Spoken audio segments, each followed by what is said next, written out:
ସମସ୍ତଙ୍କୁ ମୋର ନମସ୍କାର। ଆଉ ଅନନ୍ତ ଚିନ୍ତାମଣି ଆଦିବାସୀ ସାମାଜିକ ସଂଘର ପ୍ରେସିଡେଣ୍ଟ କହୁଛି। ମୋର ନାଁ ହେଲା ଅନିତା ପୁରିକାକା।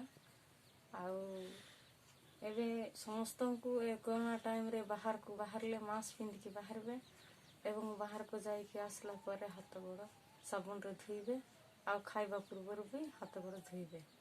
ଆଉ ବିନା କାରଣରେ ବାହାରକୁ ବାହାରିବେ ନାହିଁ ଆପଣମାନେ।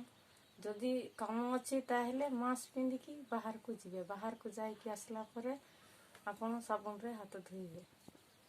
आया बा हेबेलोकु मिरु निहिके ते बादु इजो मचे मंगे रोग बेधि वाए मारू जति बटता हनाइचे एकी ए साबनु तले कई नर जाना जुरुं कुचा दिचे निही ओरे अंबी हाचे दका दितिता मासु गसा कठना हनदी ओरे अमिनी कम्मा मचे दे बटा बाकी होना दी आते कमाइला आते बटा बाकी जदि होना दीचे विपद मने ए तक इंजा सब लोग को जागृति आना ते बाना मारू।